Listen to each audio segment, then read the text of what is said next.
الحمد لله نحمده ونستعينه ونستغفره ونؤمن به ونتوكل عليه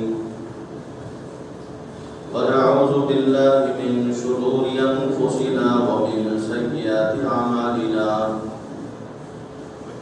من يهده الله فلا مضل له ومن يضلله فلا هادي له ونشهد أن لا إله إلا الله وحده لا شريك له ونشهد أن سيدنا وشفيعنا وحبيبنا ومولانا محمدا عبده ورسوله أما بعد فقد قال الله تبارك وتعالى في القرآن المجيد أعوذ بالله من الشيطان الرجيم بسم الله الرحمن الرحيم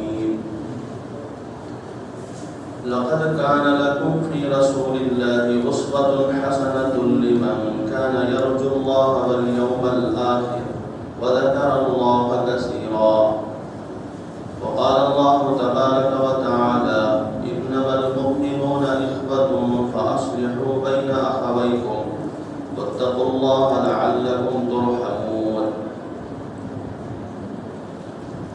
قال النبي صلى الله عليه وسلم عن علي رضي الله تعالى عنه قال قال رسول الله صلى الله عليه وسلم إذا فعلت أمتي 15 خصالا حل بها البلاء قيل وما هي يا رسول الله صلى الله عليه وسلم قال رسول الله صلى الله عليه وسلم إذا كان المغنم دولا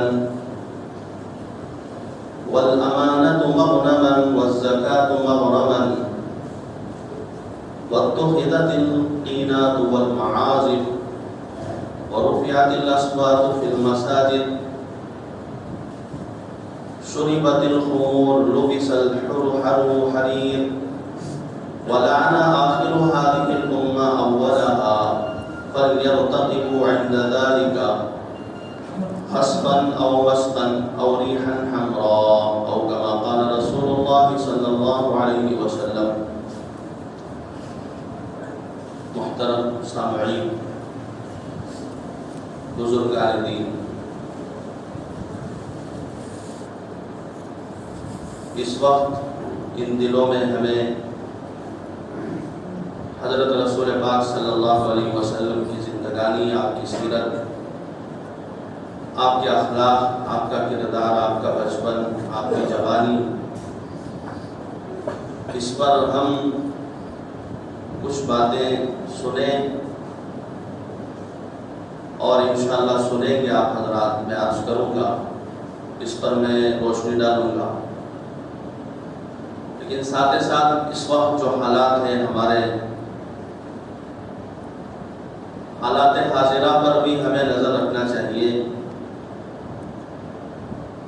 اور حالات حاضرہ پر ایک مسلمان ہونے کی حیثیت سے ہمیں حضور کا کیا اسوہ، کیا نمونہ نکلتا ہے جس پر مسلمان جو ہے چلے.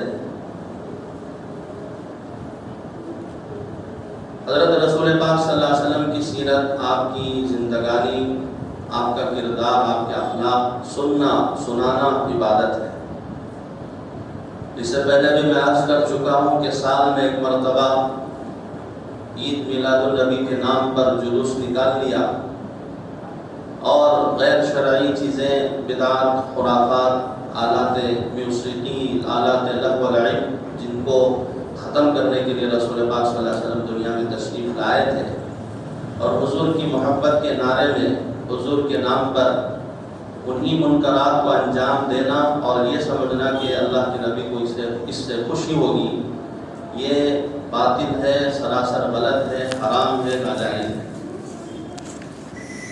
مسلمان تو وہ ہے کہ ہر لمحہ، ہر آن حضور کی زندگی کو سنے گا، سنائے گا، اپنائے گا، اور اپنے اڑوس پڑوس، اپنے برادران وطن کو بھی حضور کے اخلاق، حضور کی سیرت کے متعلق وہ کچھ کتابیں بھی پیش کرے گا اور اپنی زندگی کو نمونہ بنائے گا. آج ضرورت ہے اس بات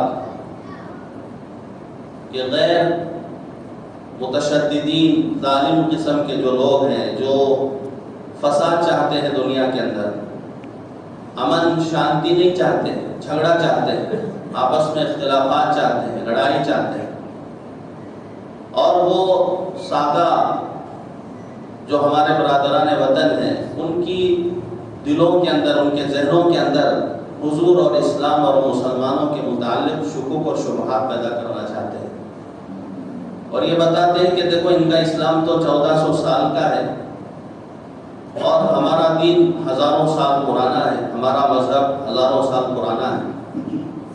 یہ بار بار سننے کو ملتا ہے کہ اسلام 1400 سال سے آیا ہے۔ آپ کو معلوم ہونا چاہیے کہ سب سے پہلے اس دنیا کے اندر کون انسان آئے؟ حضرت آدم علیہ السلام۔ کیا حضرت آدم مسلمان نہیں تھے؟ وہ تو نبیوں کے باپ تھے، نبیوں کے دادا تھے۔ تو اسلام تو پہلے انسان سے ہی چلا، اور درمیان سے جب نبیوں کا سلسلہ وقفہ رک جاتا تو بے دینی آ جاتی، پھر نبی آتے، بے دینی ختم ہو جاتی، یہاں تک کہ ہوتے ہوتے سوالات انبیاء حضرت عیسیٰ علیہ السلام اور حضرت عیسیٰ کے بعد حضور صلی اللہ علیہ وسلم تشریف لائے۔ حضرت عیسیٰ اور حضور صلی اللہ علیہ وسلم کے درمیان میں جو وقفہ تھا 500 یا 550 سال کا وقفہ، اس میں کوئی نبی نہیں آیا۔ اب بے دینی ہو گئی، گھر کے اندر گھر والا نہ رہے، گھروں کو چھوڑ کر ہم کہیں سفر میں 8 دن، 1 مہینہ، 2 مہینے نکل جاتے ہیں، تو پھر گھر کی حالت کیا ہوتی ہے؟ جالے آ جاتے ہیں، کیڑے مکوڑے آ جاتے ہیں، اور جھنگور آ جاتے ہیں، پتہ نہیں کیا کیا ہوتا ہے، اس لیے کہ گھر کے اندر گھر والا نہیں ہے۔ گھر والا رہے گا تو گھر کی صفائی ہوتی رہے گی، پاکیزگی ہوتی رہے گی، صفائی ہوتی رہے گی۔ اب گھر کے اندر گھر کا رکھوالا، گھر کا نگران نہیں ہے تو پھر گھر کی حالت ہوگی۔ تو درمیان میں جو 500 سال کا وقفہ جس میں نبی نہیں آئے، تو اس میں لوگ بے دین ہو گئے، لوگ ظلم و ستم پر آ گئے، ہر قوی ضعیف پر ظلم کرتا، اس کا مال ہڑپتا، اور عورتوں پر ظلم ہوتا، بچیوں کو زندہ درگور کیا جاتا۔ یہ سارے حالات آپ جانتے ہیں۔ ایسے ماحول میں حضرت رسول پاک صلی اللہ علیہ وسلم کی پیدائش، آپ کی ولادت ہوتی ہے۔ کہاں پر ہوتی ہے؟ مکہ مکرمہ میں ہوتی ہے۔ اور کیسے لوگوں میں ہوتی ہے؟ جو شراب کے دلدادہ ہیں، جوا کھیلتے ہیں، اور معمولی باتوں پر آپس میں لڑتے ہیں، جھگڑتے ہیں۔ اوس و خزرج کی لڑائی میں نے واقعہ بتایا تھا، معمولی بات پر کئی سال تک یہ لڑائی ان کے اندر آپس میں رہی۔ اوس و خزرج جو 2 قبیلے ہیں انصار کے، مدینے کے، ان کے درمیان لڑائی جو ہے کئی سال تک تھی، اور یہ لڑائی اسلام سے ختم ہوئی۔ اسلام جھگڑا نہیں سکھاتا، اسلام محبت سکھاتا ہے۔ حضرت رسول پاک صلی اللہ علیہ وسلم وسط عالم میں اللہ نے انہیں پیدا کیا۔ مکہ مکرمہ بیت اللہ جو ہے وسط عالم میں، تاکہ دین کا پھیلنا آسان ہو جائے۔ کہیں دنیا کے کسی کونے میں یا کسی اور کونے میں، کہیں دنیا کی کسی اور جگہ میں حضور پیدا ہوتے تو پھر دین کی تبلیغ اس طرح نہیں ہوتی جس طرح کہ مکے سے ہوئی۔ تو مکہ مکرمہ وسط عالم میں ہے، جس سے دین ساری دنیا میں مشرق اور مغرب میں پھیلے۔ اس لیے رسول پاک صلی اللہ علیہ وسلم کو قریش میں اللہ تبارک و تعالیٰ نے پیدا فرمایا، اس لیے کہ وہ جو قریش خاندان تھا، اگرچہ کہ مشرک تھا، اگرچہ کہ ملحد تھا، مشرک تھا، بتوں کی عبادت کرتے تھے، لیکن ان کے اندر استعداد تھی ایمان کی۔ ایک سوال ذہن میں پیدا ہوتا ہے، ایسے فاسقوں اور ایسے نافرمانوں اور ایسے مشرکوں کے درمیان میں رسول پاک صلی اللہ علیہ وسلم کو اللہ نے کیوں پیدا فرمایا؟ اس کا جواب یہی ہے، بظاہر جاہلانہ رسومات تھے، بظاہر کفر و شرکیہ اعمال ان کے اندر تھے، لیکن اندر صلاحیت موجود تھی ایمان کی، اندر ایمان کی استعداد موجود تھی۔ اسی لیے فرمایا کہ فطری طور پر آدمی اگر بااخلاق ہو، ماحول کی وجہ سے بدل گیا ہو، تو چند ہی دنوں میں وہ اپنی فطرت پر آ جائے۔ اگر کسی کی فطرت ہی خراب ہو، جیسے شیطان فطرت ہی خراب، اندر کی جبلت خراب، کیسا ماحول ملا اسے شیطان؟ فرشتوں کا ماحول، فرشتوں کے ساتھ اٹھتا بیٹھتا تھا. بظاہر تقریباً لکھا ہے علماء نے کہ 600 سال تک اس نے اللہ کی عبادت کی، نافرمانی نہیں. 600 سال تک وہ فرشتوں کے ساتھ رہا، فرشتوں میں رہا، لیکن اندر فطرت خراب تھی، جبلت خراب تھی، اندر کا مزاج خراب تھا. جب امتحان لیا گیا تو امتحان میں فیل ہو گیا. اللہ نے فرمایا کہ حضرت آدم کے لیے تم سجدہ تعظیمی کرو. اس نے کہا خلقتنی من نار و خلقتہ من طین، مجھے آپ نے آگ سے پیدا کیا اور آدم علیہ السلام کو مٹی سے پیدا کیا. آگ تو اوپر ہوتی ہے، مٹی تو نیچے ہوتی ہے، تو ہم افضل ہیں، یہ مفضول ہے. اس طرح شیطان کی جبلت اور فطرت اندر سے خراب تھی. بظاہر بہت بڑا اللہ والا نظر آ رہا تھا، جس کی بنیاد پر اللہ تبارک و تعالیٰ نے اسے راندہ درگاہ کر دیا، لعنت کا طوق اس کے گلے کے اندر ڈال. تو مشرکین کی فطرت اچھی تھی، ان کا استعداد تھا ان کے اندر ایمان کے قبول کرنے کا. اس لیے اللہ تبارک و تعالیٰ نے ان کے خاندان میں رسول پاک صلی اللہ علیہ وسلم کو پیدا فرمایا. اور یہ خاندان سب سے افضل خاندان ہے. قریش کا جو خاندان ہے سب سے افضل خاندان ہے، اور اسی خاندان سے ہوتے ہوئے اوپر جاتے ہوئے نسب میں ایک شخص کا نام آتا ہے جس کا نامی ہے عدنان. اور یہ عدنان حضرت ابراہیم علیہ السلام کے خاندان کے فرد ہیں، حضرت اسماعیل علیہ السلام کے خاندان کے فرد ہیں. تو بنو عدنان میں سے قریش ہے، قریش میں سے بنو ہاشم ہے، اور ہاشم میں سے حضرت رسول پاک صلی اللہ علیہ وسلم ہے. اور ہاشم چونکہ پردادا تھے اس لیے حضور صلی اللہ علیہ وسلم کو ہاشمی بھی کہا جاتا تھا. تو بہرحال حضور صلی اللہ علیہ وسلم کی پیدائش ایسے ماحول میں ہوتی ہے، ایسے حالات میں ہوتی ہے. ہم تھوڑا سا سوچیں، ہم سرور کائنات تاجدار مدینہ ہے. میں یہاں پر رک کر آپ کو بتا دوں اللہ تبارک و تعالیٰ کے ہاں حضور صلی اللہ علیہ وسلم کی کتنی محبوبیت ہے، کتنی مقبولیت ہے. حضرت موسیٰ علیہ السلام کے طور میں جانے کا واقعہ آپ یاد کیجیے. حضرت موسیٰ علیہ السلام کوہ طور پر تشریف لے گئے اور وہاں پر آنے کا وعدہ تھا اللہ کی طرف سے. اور حضرت موسیٰ علیہ السلام نے فرمائش کی کہ یا اللہ میں تمہیں دیکھنا چاہتا، ربی ارنی انظر الیک.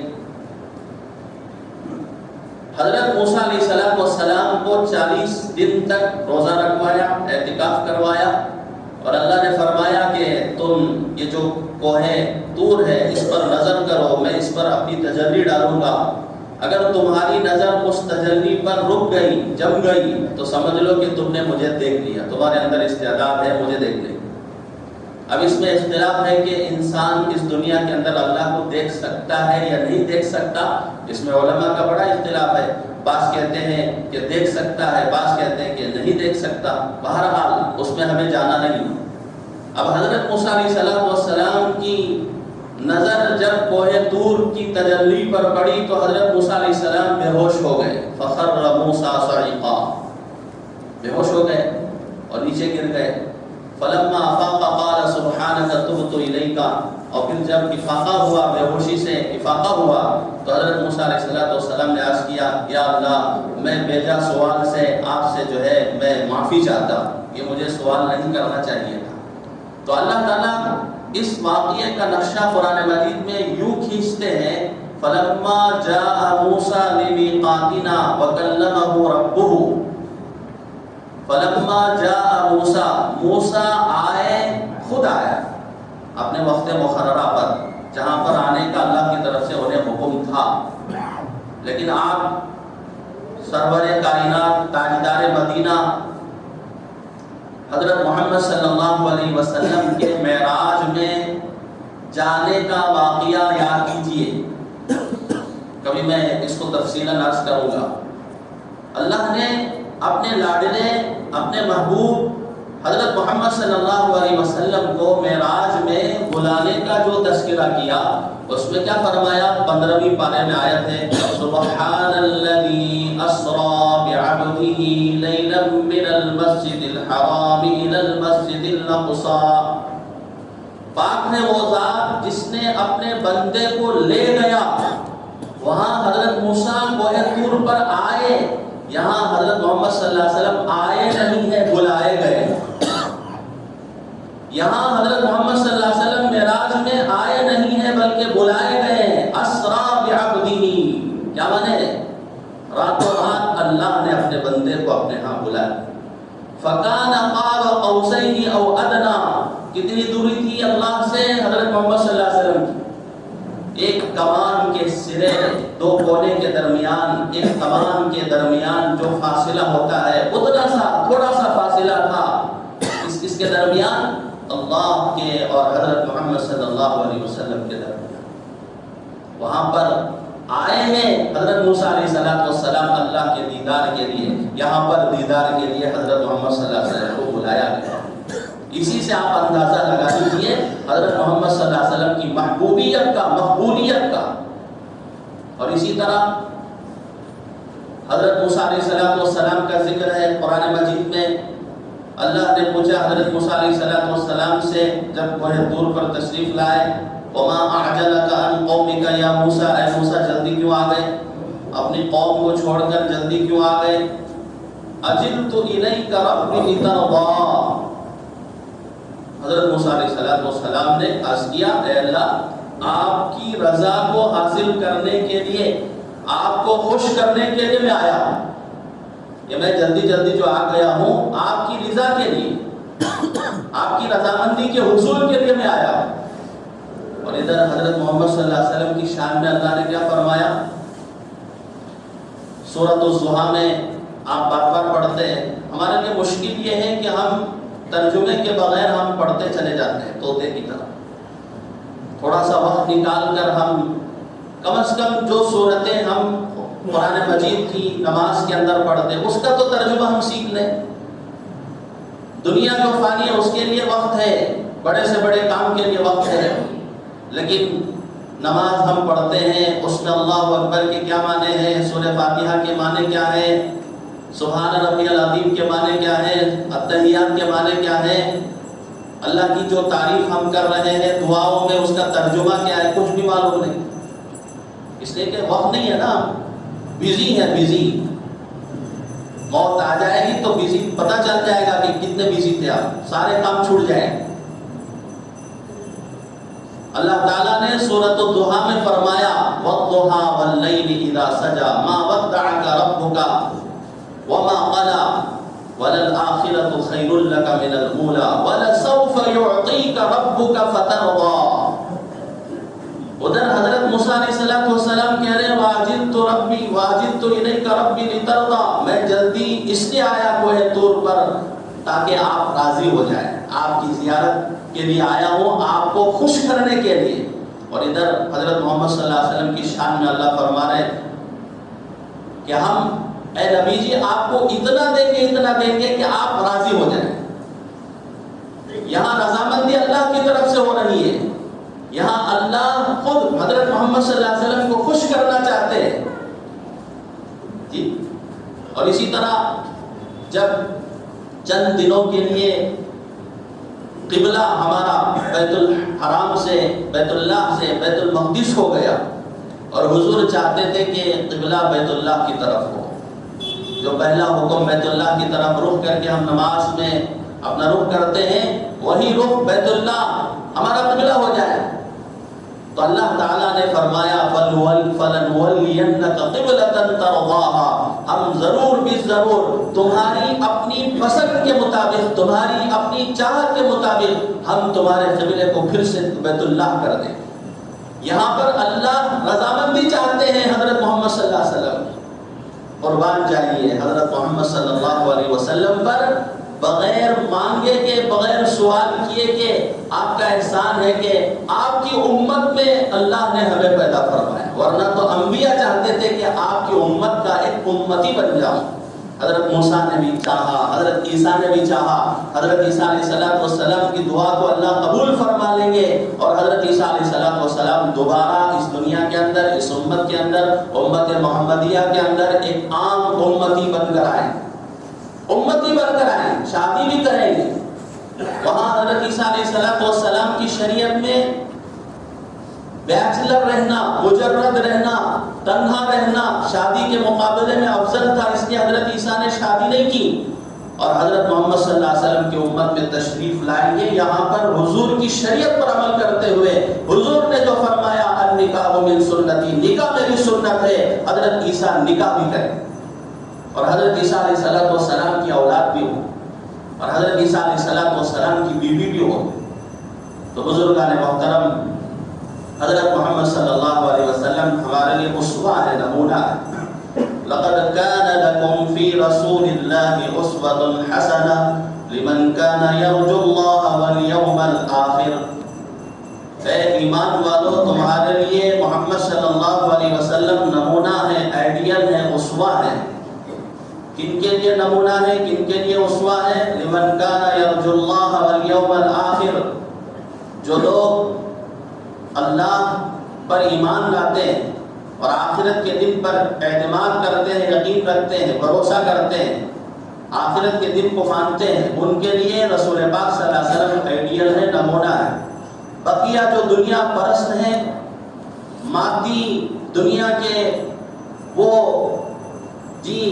اس کے بہاؤ میں آ گئے ہیں، فرمایا کہ دنیا داروں کو تم اپنا اسوہ بنا، کل قیامت کے دن پتہ چلے لوگ جن لوگوں نے حضور صلی اللہ علیہ وسلم کو اپنا اسوہ دنیا کے اندر نہیں بنایا، وہ اپنی زبان سے کل قیامت کے دن کہیں گے یا ویلتا لیتنی لم اتخذ فلانا خلیلا، کاش کہ میں فلان کو اپنا دوست نہ بناتا، وہ تو دنیا پرست تھا، دنیا دار تھا۔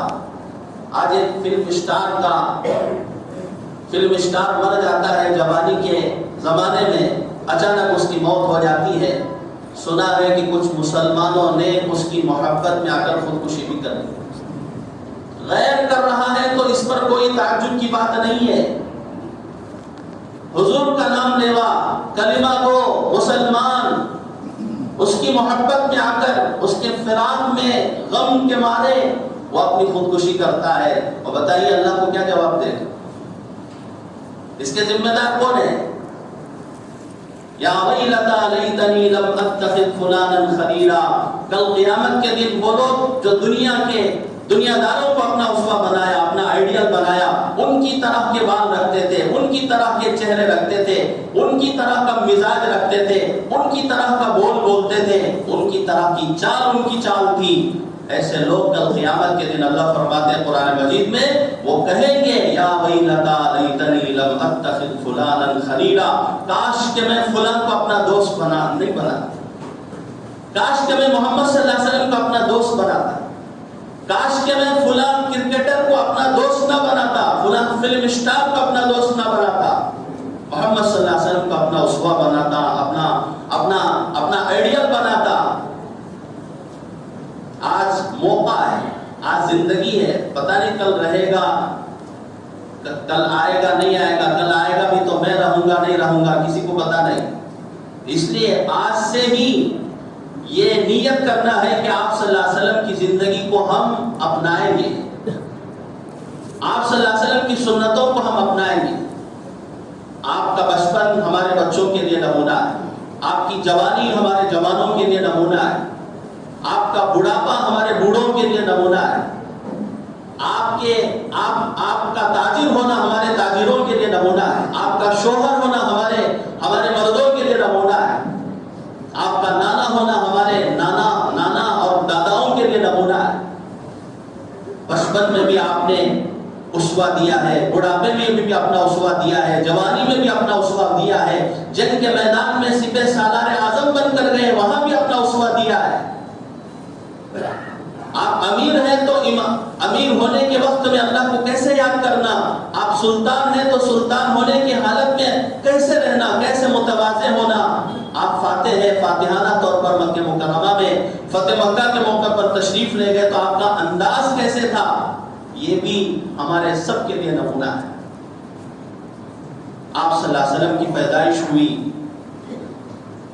آپ کے والد کا انتقال آپ کی پیدائش سے پہلے ہی ہو گیا، آپ یتیم پیدا ہوئے، شکم مادر میں ابھی رسول پاک صلی اللہ علیہ وسلم تشریف فرما ہے، ابھی دنیا میں آئے نہیں ہیں، حضرت عبداللہ کا انتقال 25 سال کی عمر میں ہو گیا۔ حضور کے والد جو عبداللہ ہیں ان کا انتقال 25 سال کی عمر میں ہو گیا، اور جب دنیا میں تشریف لائے ہیں، عرب کا مزاج تھا کہ لوگ اپنے بچوں کو دودھ پلانے کے لیے دودھ پلانے والی عورتوں کے حوالے کرتے تاکہ قریے کی، دیہاتوں کی آب و فضا موافق بچوں کے حق میں ہو اور وہ صحت مند بنے، اور پھر فصاحت و بلاغت سیکھے۔ دیہات کے لوگ بڑے فصیح تھے عرب کے، اس کے لیے اپنے بچوں کو دیہاتوں میں بھیجتے اور دودھ پلانے والی جو عورتیں تھیں دایا ان کے حوالے کرتے۔ حضرت محمد صلی اللہ علیہ وسلم اس حال میں دنیا میں تشریف لائے کہ آپ یتیم ہیں، آپ کے والد کا سہارا دنیا سے رخصت ہو گیا، آپ کے سر سے اڑ گئے۔ دودھ پلانے والی عورتیں مکے میں آئی ہیں، قبیلے بنو سعد کی عورتیں مکے میں آئی ہیں، ہر ایک نے اپنا اپنا بچہ لے لیا، دودھ پلانے کے لیے انتخاب کر لیا، اور دودھ پلانے والی عورتیں دیکھتی تھی کہ اس بچے کا والد کون ہے، کسی بچے کو اگر میں دودھ پلاؤں گی تو مجھے انعام کیا ملے گا، مجھے اجرت کیا ملے گی، مجھے پیسہ کیا ملے گا۔ سب نے اپنا اپنا ایک ایک بچہ لے لیا۔ حضرت رسول پاک صلی اللہ علیہ وسلم چھوٹے سے بچے، ہر ایک عورت دیکھتی حضرت محمد صلی اللہ علیہ وسلم کو اور دیکھ کر یہ سوچتی کہ ان کے والد تو نہیں ہے، ہمیں اجرت کیا ملے گی، ہمیں انعام کیا ملے گا، دیکھتی چھوڑ دیتی، دیکھتی چھوڑ دیتی۔ حلیمہ سعدیہ خوش نصیب خاتون ہے، حلیمہ سعدیہ نے سوچا کہ میرے پاس تو کوئی بچہ نہیں ملا، ساری عورتوں کو بچہ مل گیا لیکن میرے پاس کوئی بچہ نہیں آیا۔ اٹھا کے حضرت حلیمہ سعدیہ نے حضور صلی اللہ علیہ وسلم کو رکھ دیا، پھر اللہ نے دل کے اندر خیال ڈالا میں خالی نہیں جاؤں گی، میں اس خوش نصیب بچے کو لے کر جاؤں، اور یہ سمجھ کر کہ کوئی نہ کوئی بچہ میں لے لوں، تو لے کر حضرت حلیمہ سعدیہ حضرت محمد صلی اللہ علیہ وسلم کو لے گئے۔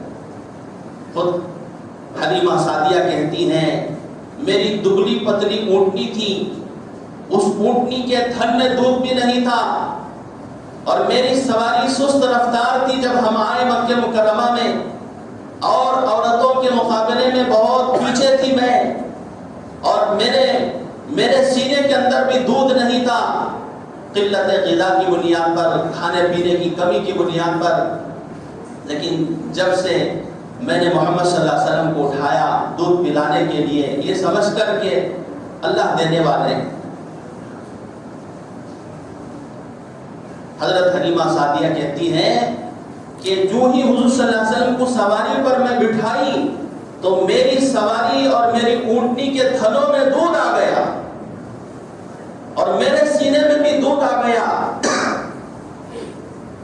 حضور صلی اللہ علیہ وسلم نے دودھ پینے لگے، اور میرا جو سگا بیٹا ہے، حضرت حلیمہ سعدیہ کہتی ہے میرا جو سگا بیٹا ہے اس نے بھی سیر ہو کر دودھ پیا، اور آتے وقت سواری ہماری سست رفتار تھی، لیکن جب جانے کا موقع آیا تو وہ سواری کے اندر جوش پیدا ہو گیا، اس کے اندر تیزی آ گئی، اس کے اندر سرعت آ گئی، اور وہ تیزی کے ساتھ ساری عورتوں کے مقابلے میں، ساری سواریوں کے مقابلے میں میری سواری آگے نکل گئی۔ حلیمہ سعدیہ کہتی ہے کہ اس بچے کو اٹھانے کا نتیجہ تھا صرف اللہ پر بھروسہ کرتے ہوئے میں نے اٹھایا۔ یہاں پر رک کر ایک نقطہ سمجھیے، حضرت موسیٰ علیہ السلام کو اللہ نے فرعون کے محل میں بھیجا، اور فرعون چاہتا تھا کہ حضرت موسیٰ پیدا نہ ہو۔ نجومیوں کے ذریعے سے اسے معلوم ہوا کہ موسیٰ پیدا نہ ہو، موسیٰ کو ختم کرنے کی فکر میں سارے بچوں کو قتل کر رہا ہے، اور ادھر قدرت کا کرشمہ دیکھیے، موسیٰ کو اللہ فرعون کے محل میں بھیج کر پال رہے ہیں۔ حضرت موسیٰ علیہ السلام چھوٹے سے بچے ہیں، کسی کا دودھ نہیں پی رہے ہیں، عورتیں آتی دودھ پلانے کے لیے، کسی کا دودھ قبول نہیں کیا۔ کس کا دودھ قبول کیا؟ خود اپنی ماں کا دودھ قبول کیا۔ وہ لمبا واقعہ مجھے آج کرنا نہیں، وہ کیسے آئی ماں وہ کیا احوال تھے، وہ ساری تفصیلات ہیں۔ حضرت موسیٰ علیہ السلام دودھ پیے تو اپنی ماں کا دودھ پیے، اور دائیوں کا دودھ کیوں نہیں پیا؟ اس لیے کہ وہ دایا جو دودھ پلانے والی تھی پیشہ ور عورتیں تھیں، اجرت پر دودھ پلاتی تھی، اور دودھ کے قطرے کے ساتھ ماں کے دودھ کا اثر، اس کی صلاح اور تقویٰ اور اس کی عبادت اور اس کا زہد اور اس کی سارے صفات حسنہ، یہ ساری چیزیں بچوں کے اندر منتقل ہوتے ہیں۔ ہم سمجھتے ہیں دودھ پلانے والی عورتیں ٹی وی دیکھتے ہوئے دودھ پلا، گانے سنتے ہوئے دودھ پلاتی عورتیں، دنیا کی بکواس بولتی ہوئی دودھ ہماری عورتیں اللہ والی، حضرت جنید بغدادی، حضرت خواجہ معین الدین چشتی، حضرت نظام الدین اولیاء، حضرت سابق کلیری، حضرت ٹیپو سلطان، یہ جو شخصیتیں پیدا ہوئی ہیں کیسے پیدا ہوئی ہیں؟ ان کی ماں نے دودھ پلانے کے وقت میں وضو کے ساتھ دودھ پیا ہے، ان کی ماں دودھ پلانے کے وقت میں قرآن پاک کی تلاوت کرتی تھی، وہ بچہ مکتب میں جانے سے پہلے حافظ قرآن بن جاتا۔ ماں کی تقویٰ کا اثر بچوں میں منتقل ہوتا ہے، ماں کی صلاح کا اثر بچوں کے اندر منتقل ہوتا ہے۔ ماں کے دودھ کے قطرے کے ساتھ ساتھ اس عورت کا تقویٰ، اس عورت کا زہد اور اس کے سارے صفات حسنہ، نیک اچھی خوبیاں بچوں کے اندر منتقل ہوتی ہیں۔ اور اگر وہ دودھ پلانے والی عورت مشرکہ ہے تو شرک اس کے اندر منتقل ہوگا، وہ فاسقہ ہے تو فسق اس کے اندر منتقل ہوگا۔ آج ہمارے گود میں پیدا ہونے والا، گود میں پلنے والا بچہ کیوں جنید بغدادی نہیں بن رہا ہے، ٹیپو سلطان کیوں نہیں بن رہا ہے، سلطان صلاح الدین ایوبی کیوں نہیں بن رہا ہے؟ وہ ماؤں کے اعمال کا اثر ہے، ان ماؤں کے دودھ کا اثر ہے اور ان کی زندگانی کا اثر ہے۔ حضرت موسیٰ علیہ السلام پیشہ ور عورتوں کے دودھ کو نہیں پیا، کس کا دودھ پیا؟ اپنی ہی ماں کا دودھ پیا۔ اور ادھر بھی حضرت محمد صلی اللہ علیہ وسلم کو اللہ نے کس کے حوالے کیا؟ حلیمہ سعدیہ کے حوالے کیا، تاکہ حلیمہ سعدیہ کا حلم، حلیمہ سعدیہ کا تقویٰ، حلیمہ سعدیہ کی بردباری منتقل ہو۔ خود کا قدرت کا کرشمہ ہے۔ حلیمہ سعدیہ کہتی ہے کہ جب میں بچے کو لے گئی گھر کے اندر لے گئی، ہماری بکریاں حضور کی آمد سے پہلے ان کے تھنوں میں دودھ نہیں تھا، اور دودھ اتنا بھر گیا تھنوں کے اندر بکریوں کے، کچھ نہیں کہہ سکتے، اس کا اندازہ ہم نہیں بتا سکتے۔ قبیلے کی اور عورتوں نے، قبیلے کے اور گھر والوں نے دیکھا حلیمہ سعدیہ کی بکریوں کے اندر دودھ ہے، انہوں نے حکم دیا کہ ہم اپنے جانور کو بھی وہاں چرائیں گے جہاں پر حلیمہ سعدیہ کی بکریاں چرتی ہیں۔ ان عورتوں کی بکریاں بھی وہاں چرنے لگی جہاں پر حلیمہ سعدیہ کی بکریاں چرتی تھی، لیکن شام کے وقت میں حلیمہ سعدیہ کی بکریوں کے تھنوں میں دودھ رہتا تھا اور عورتوں کی بکریوں کے تھنوں میں دودھ نہیں ہوتا تھا۔ یہ برکت کس کی تھی؟ یہ محمد صلی اللہ علیہ وسلم کی آمد کی برکت۔ جب حضور صلی اللہ علیہ وسلم کو حضرت حلیمہ سعدیہ نے اپنے گھر کے اندر لیا، حلیمہ سعدیہ کے گھر کے اندر برکتیں آ گئی، رحمتیں آ گئی، دنیا بھی سنور گئی، آخرت بھی سنور گئی۔ اب حضور صلی اللہ علیہ وسلم کو ہم لے نہیں جا سکتے اپنے گھروں کے اندر۔ حضور صلی اللہ علیہ وسلم کی سنتوں کو ہر مسلمان اپنے گھر کے اندر لے جا سکتا ہے۔ حضور صلی اللہ علیہ وسلم کی سیرت کو اپنے گھر کے اندر لا لو، حضور صلی اللہ علیہ وسلم کے تقوی کو اپنے گھر کے اندر لا لو، حضور صلی اللہ علیہ وسلم کے صبر کو، حضور کے توکل کو، حضور کی زندگانی کو، حضور کی ایک ایک جز کو، ایک ایک چیز کو، ایک ایک ادا کو ہم اپنے گھروں کے اندر لیں گے، ہماری عورتیں لیں گی، ہمارے بچے لیں گے، ہم لیں گے، خدا کی قسم گھروں کے اندر برکتوں کا نزول ہوگا۔ آج بے برکتی کے ہم شکار ہیں۔ پہلے زمانے میں صرف ایک مرد کماتا تھا، سارے کھاتے تھے، خاندان کے کئی افراد، 20-30 افراد رہتے تھے، گھر کا ایک بڑا آدمی کماتا تھا، سب کھاتے تھے۔ آج گھر کا ہر فرد کما رہا ہے، مرد بھی کما رہا ہے، عورتیں بھی کما رہی ہیں، بچے بھی کما رہے ہیں، سب کما رہے ہیں، دادا بھی کما رہے ہیں، نانا بھی کما رہے ہیں، لیکن گھر کے اندر بے برکتی ہے۔ کیوں بے برکتی ہے؟ گھروں کے اندر حضور کی سنتیں نہیں، گھروں کے اندر حضور کا تقویٰ نہیں ہے، گھروں کے اندر نماز کی پابندی نہیں ہے۔ اس لیے میرے دوستو، آج ہی سے ہم عزم کریں کہ کہ حضور کی زندگی کو ہم اپنی زندگی بنائیں. لقد کان لکم فی رسول اللہ اسوۃ حسنہ، تمہارے لیے رسول پاک صلی اللہ علیہ وسلم کی زندگی میں بہترین نمونہ ہے. کس کے لیے بہترین نمونہ ہے؟ جو آخرت کا طالب ہو، جو اللہ کا طالب ہو. دیکھو قرآن مجید کے لیے اللہ نے کیا فرمایا؟ یہ تمام انسانوں کے لیے ہدایت کی کتاب ہے. لیکن کہیں فرمایا ھدی للمتقین، کہیں فرمایا کہ یہ متقیوں کے لیے ہدایت کی کتاب ہے. اب اس میں تعارض ہوگا. ایک جگہ تو یہ فرمایا جا رہا ہے کہ تمام انسانوں کے لیے ہدایت کی کتاب ہے، رحمت کی کتاب ہے، اور کہیں فرما رہے ہیں کہ متقیوں کے لیے ہدایت کی کتاب ہے. کبھی وہ کہہ دیا، کبھی یہ کہہ دیا. علماء نے لکھا ہے عجیب بات، تمام انسانوں کے لیے قرآن مجید ہدایت کی کتاب تو ہے ہی، لیکن ہدایت اسے ملے گی جس کے اندر طلب ہو. ابو جہل ہے، ابو لہب ہے، حضور کے خاندان کا فرد ہے، لیکن ہدایت نہیں ملی. ابو طالب ہے، حضور کے چچا ہیں، طالب نام ہے، لیکن اندر سے طلب ہدایت کی نہیں تھی، تو ہدایت سے محروم کر دیے گئے.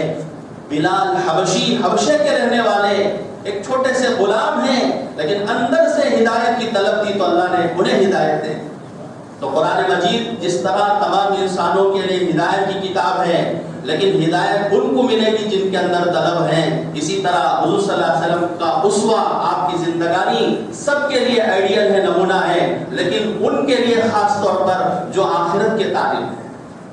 اور اسی طرح میرے دوستوں، اس وقت حالات بہت خراب ہیں. آپ دیکھ رہے ہیں دل پورا کی حالت، مسلمانوں پر ظلم کیا جا رہا ہے، مساجد کو ڈھایا جا رہا ہے، منہدم کیا جا رہا ہے. ایک سیکولر ملک کے اندر جہاں پر ہر مذہب والے کو اسے کوئی پابندی نہیں ہے، بغیر کسی اس کے خوف و خطر کے وہ اپنے مذہب پر چل سکتا ہے، اپنے مذہب کی پابندی کر سکتا ہے.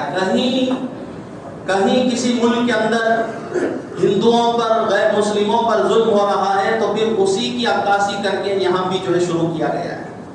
ارے بھائی، ہمارے اسلام کے اندر کسی کافر کو کافر کہنا بھی بری بات ہے. اگر کسی کافر کو کافر کہیں اور اس کافر کے لفظ سے گالی دینا مقصد ہے، فرمایا اگر اسلامی ریاست ہو، اسلامی حکومت ہو، تو وہاں پر سلطان جو ہے اسے سزا دے گا. وہ جرم ہے، وہ گناہ ہے. ہمارے ہاں تو یہ ہے، ہمارے ہاں اسلام کے اندر یہ نہیں ہے کہ مندروں کو آگ لگا دو، مندروں کو ڈھا دو، پجاریوں کو مار دو.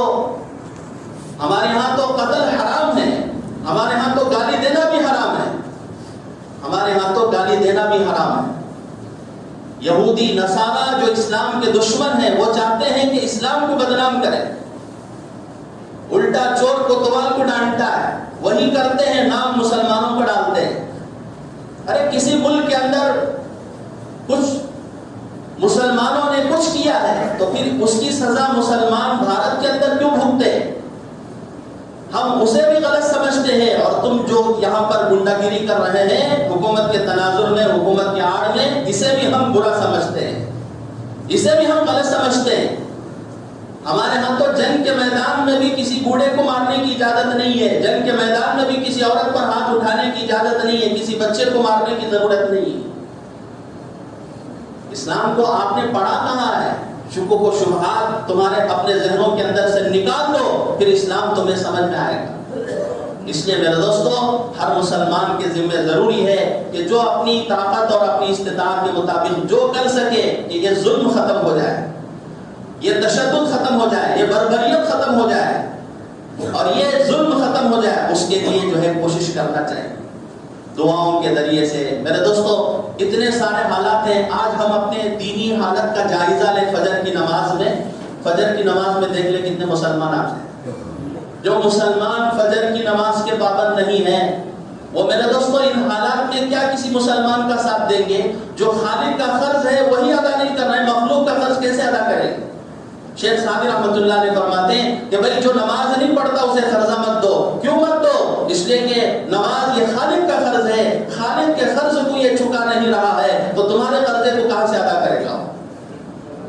اس لیے میرے دوستو، ہمیں اپنی زندگی کو بدلنا ہے، توبہ استغفار کرنا ہے، اللہ کی طرف رجوع کرنا ہے اور جھگڑوں کو ختم کرنا ہے۔ خاص طور پر مسجدوں کے اندر آج سننے میں آ رہا ہے کہ جھگڑے ہو رہے ہیں۔ 15 خصلتیں، یہ حدیث میں نے تلاوت کی، بتائی، سنائی آپ کو۔ اذا فعلت امتی 15 خصلتا حل بها البلاء، جب میری امت 15 خصلتیں، بری عادتیں ان کے اندر آ جائیں، حل بها البلاء، پھر ہم مصیبتوں کا نزول فرمائیں گے، مصیبتیں ڈالیں گے، حالات میں انہیں باندھ دیں گے۔ یہ اللہ فرما رہے ہیں۔ کیا ہے 15 بری خصلتیں؟ 15 بری خصلتیں کیا ہیں؟ لمبی فہرست میں کبھی بتاؤں گا، اس میں سے چند باتیں میں عرض کروں گا۔ اس میں سے ایک بات یہ ہے، شربت الخمور، شرابیں پی جائے گی، لبس الحریر، ریشمی کپڑے پہنے جائیں گے، ورفعت الاصوات فی المساجد، مسجدوں کے اندر شور شرابہ بلند ہو جائے گا، مسجدوں کے اندر شور شرابہ بلند ہو جائے گا، جھگڑے کی باتیں ہوں گی، تو میں کی باتیں ہوں گی، آپس میں نفرت پھیلائی جائے گی۔ اور پھر فرمایا وَلَعْنَ آخِرُ هَذِهِ الْأُمَّةِ أَوَّلَهَا، اس امت میں آخری میں آنے والے لوگ اپنے مقتداؤں کو، اپنے پیشواؤں کو، اپنے متقدمین کو، اپنے اسلاف کو لعن طعن کریں گے، گالی گلوچ کریں گے۔ آپ نے 15 چیزیں بتانے کے بعد فرمایا فَلْيَرْتَقِبُوا عِنْدَ ذَلِكَ رِيحًا حَمْرَاءَ أَوْ خَصْفًا أَوْ مَسْكًا، ایسی تمام باتیں، 15 باتیں یا 15 میں سے کچھ باتیں بھی تمہارے اندر آ جائیں، بری خصلتیں، اب اللہ کے عذاب کا انتظار۔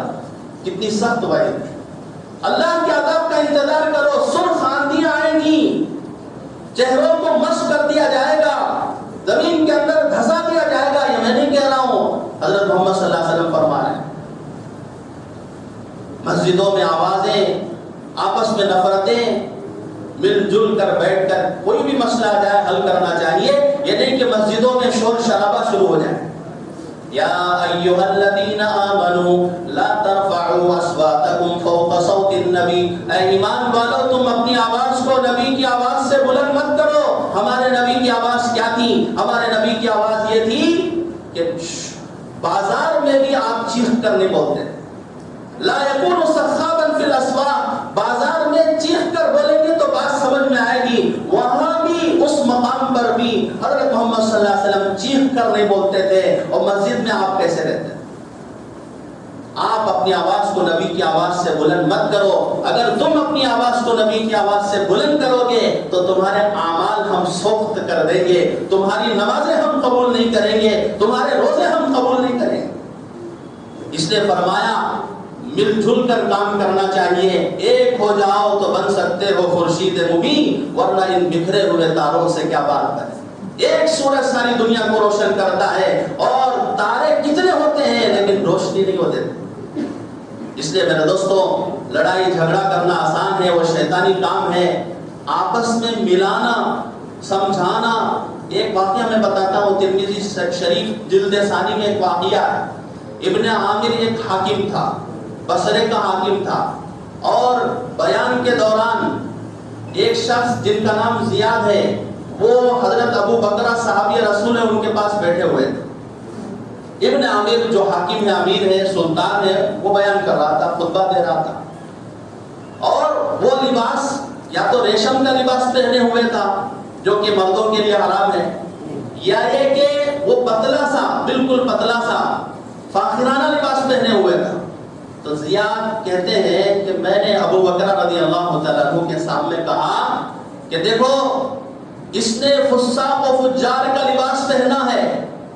یہ سن کر حضرت ابو بکرہ نے فوراً ڈانٹا اور کہا خبردار، حضور صلی اللہ علیہ وسلم نے فرمایا ہے من اہان سلطان اللہ اہان اللہ، اللہ تبارک و تعالیٰ کے سلطان کی جس نے اہانت کی، اس نے اللہ تبارک و تعالیٰ اس کی بھی توہین کریں گے، اسے بھی ذلیل کریں گے۔ حضرت ابو بکرہ یہ کہنا چاہ رہے تھے ایسے موقع پر یہ باتیں کرنے کی ضرورت نہیں ہے۔ اگر تم اپنی بات لوگوں کو سنائیں گے تو جھگڑا پیدا ہو جائے گا۔ جھگڑا ختم کرنے کے لیے حضرت ابو بکر نے اس حدیث کو بیان کیا، ورنہ تو وہ پتلا سا لباس غلط تھا، اور وہ فاخرانہ لباس غلط تھا، وہ ریشم کا کپڑا غلط تھا، حرام تھا۔ لیکن ایسے موقع پر اپنی زبان کو قابو میں رکھو کہ کہیں ایسا نہ ہو کہ فتنہ پیدا ہو جائے۔